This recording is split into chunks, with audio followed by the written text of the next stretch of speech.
مشاهد التنكر في المسلسلات والافلام المصرية مليانة مشاهد اتصممت بطريقة غريبة. نفسي اعرف المخرجين كانوا بيفكروا في ايه وهم بيعملوا المشاهد دي. مشاهد مفيش طفل صغير يقتنع ان اللي قدامه ده تنكر حقيقي. احنا شايفين الفنان قدامنا وقادرين ان احنا نتعرف عليه حضرتك. مشاهد تنكر قمة في السذاجة ومشاهد تخفي مثيرة للضحك والشفقة، وعلشان كده عملنا اسوأ مشاهد تنكر وتخفي في تاريخ الافلام والمسلسلات المصرية. مشاهد عبثية قمة في الكوميديا والتفسخ. ومساء الفل عليكم. مشاهد التنكر في الافلام والمسلسلات المصرية من اكتر الحاجات اللي بتضحكني انا شخصيا. نبدأ بالمركز العاشر، اقل واحد فيهم، وهو مشهد تنكر الفنانة ريهام حجاج في دور صعيدي من الجبل.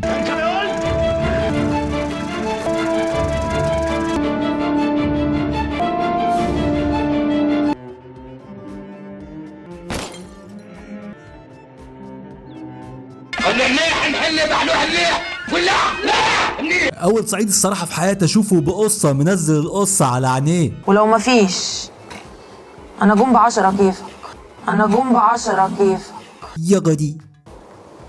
بجيت من المطاريد. ده ايه الصعيدي اللي من كفر ابو زبده مركز مهلبيه ده؟ لو مش بس كده الفنانه ريهام حجاج بتضرب نار كمان.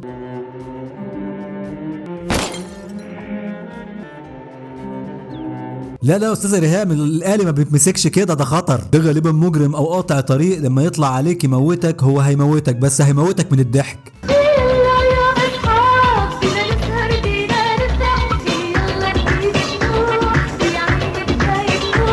وفي المركز التاسع معانا اقوى مشهد تنكر للفنان يونس شلبي من فيلم الشاويش حسن.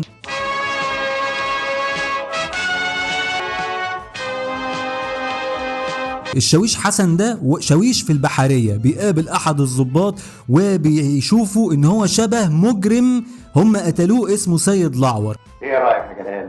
الشاويش حسن شبه سيد لعور تمام تقريبا، بس دي فادتني ازاي؟ بالظبط، ده بيجند الشاويش حسن علشان يكشف العصابه دي. المشكله مش في مشهد التنكر تماما، الفكره كلها ان الشاويش حسن ده ساكن في نفس الحاره اللي فيها العصابه اللي هم احمد بدير ووحيد سيف، وهم عارفينه كشخصيه الشاويش حسن. وده يعني عندما تكون العصابه الفنان احمد بدير ووحيد سيف، فمن الطبيعي انك تعمل كل ما هو لا معقوليزم وتخيل عليهم عادي. صباح الفل. ازيك يا سيد؟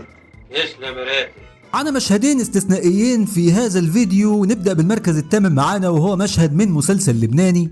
مرحبا جد، اتفضل اقعد. مين حضرتك؟ اتفضل اقعد. ما بعتقد شايفك قبل اليوم. عماد؟ عماد؟ اوبا، لا تصدق الكاب فعلا كان مخفي معالمه تماما. وطي صوتك بليز. بتلبس ايه؟ اتنيل على نيلتك، بتلبس ايه؟ يعني هو الكاب اللي بيخفي شخصيتك؟ ما حدا لازم يعرف اني بعدني عايش. فعلا لازم محدش يعرف انك عايش. انت حياتك في هذا الكوكب هي الازمة الكبرى. عماد؟ وفي المركز السابع معانا مشهد من فيلم سهر البنات للفنان عبد الله مشرف، واكتر تنكر ساذج ممكن تشوفه في حياتكم. اول الضحك ان عبد الله مشرف هو الشخصيه الشريره في الفيلم. عذرا قد حضر العو، عذرا قد اكل الجو.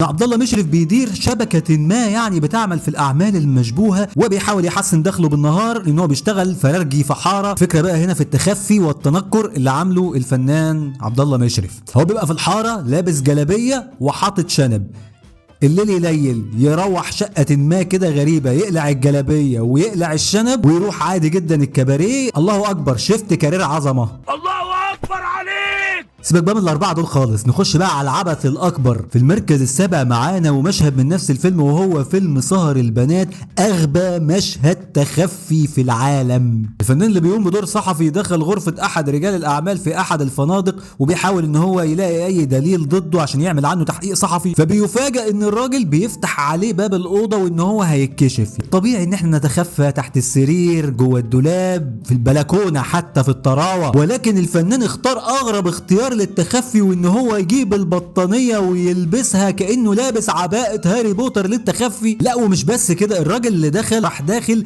قاعد على ظهر الفنان اللي موجود على الارض وهو متنكر في هيئه يعني بطانيه او كومه لحفه، في جسم تحتيك بيتهز، هناك شيء ما حي قاعد تحتيك، ما فيش اي احساس. ما شاء الله غباء مزدوج من الاثنين. بزنكم في طلب صغير، هو ليه ما حدش بيشترك في القناه يا جماعه؟ بجد والله اشتركوا في القناه. لو ما عجبكوش المحتوى بعد فيديو، شفت فيديو او اتنين وما عجبكش الكلام، الغي الاشتراك ما بيلزقش، بس ادينا فرصه نكبر ونعمل حاجه احسن. لما هنكبر هنقدر نطور شويه من المحتوى وهنقدر نبقى احسن كمان قدام. وفي المركز الخامس معانا اغبى مشهد استثنائي ممكن استعرضه، والمشهد ده كان لازم احطه في الفيديو ده لانه من اغبى المشاهد في الافلام الهنديه للتخفي والتنكر اللي شفتها في حياتي. عصابه ما بتجري ورا الراجل الطيب ده وبيلاحقوه عايزين يقفشوه. الراجل ده عايز يتخفى ويزوغ منهم، يعمل ايه؟ يقوم مطلع من جيبه وحمه الفنان حسن الاسمر ويروح لاطعها على خلقته. تمام، الافلام الهندي احنا عارفين ان فيها مبالغات كتير ونتوقع منها ما هو اهبل من ذلك. هنقول ان العصابه مش عارفين شكله قوي، كانوا بيجروا وراه من ظهره، ممكن يكونوا مش واخدين بالهم من ملامحه. حضرتك الجيرل فريند بتاعته مش واخده بالك ان الخلقه دي مميزه بالنسبه، تشوفيهاش في الرايحه والجايه. المشهد الرابع معانا وهو تنكر الفنان احمد سعيد عبد الغني، عامل دور ضابط في فيلم رجال من مصر، وبيتنكر من العصابه اللي هي بتراقبه بشكل ما، وعايز يروح يقابل الفنانه جيهان قمري في احد المقاهي كده. فعشان يتخفى يعمل ايه؟ ايوه، يلبس فانيلا سودا ويلبس طاقية الفنان عصام كاريكا على اعتبار ان هو كده متخفي. المركز الثالث معانا محتاج تركيز شويه لاني اكلمك عن ملخص لمسات الفنان اللي عامل دور الامين سعيد، وهو الشخصيه البطل الحقيقي في فيلم خيانه مشروعه. الراجل ده الله اكبر عليه خرق الواقع والمعرفه بكل ما تعنيه الكلمه في عالم التخفي في الافلام والسينما المصريه. كلكم والمشيه اللي بيمشيها ورا الناس اللي بيراقبهم كوم تاني. ولا بقى لما كان بيراقب هاني سلامه في الفيلم مستخبي تحت كبوت العربيه، ويعني ايه هاني سلامه لما طلع كده راح هو ايه طالع وراه ناطط وراه كده بيبص عليه. ودور تاج الامين سعيد في هذا الفيلم هو مشهد الاكشن ما بينه وما بين هاني سلامه. اقف مكانك. استنوا، حتى ابوك يا كابتن المطوه وقعت، وحتى ابوك مش هتعمل حاجه يا معلم. اكيد واضح ان هشام البحيري اللي انت بتراقبه ده يعني راجل شوح هيقدر يتعامل معاك. ايه اللي انت بتعمله ده؟ انت مين؟ مباحث. كلكم بقى بعد ما اتضرب بالنار بقى منظر وش الامين سعيد وهو مضروب بالنار فظيع بجد والله. الراجل ده بيضحكني جدا في فيلم خيانه مشروعه. ركزوا يا جماعه، اعيدوا مشاهده فيلم خيانه مشروعه تاني وركزوا مع شخصيه الامين سعيد، هتلاقوا يعني شخصيه مهمه في الفيلم. يجي المشهد التاني معانا اللي اعتقد كلكم عارفينه تقريبا، وهو مشهد تنكر الفنان محمد وفيق في مسلسل ابو العيله البشري. ايه الحكايه؟ مين انت؟ بالراحه عليا يا عمي. صفوا مني. والله انا مش هعلق على المشهد ده، يعني انا مش هقول اي حاجه ومش هقول اي تعليق ولا اي سخريه من المشهد ده، يعني هو المشهد ساخر لوحده.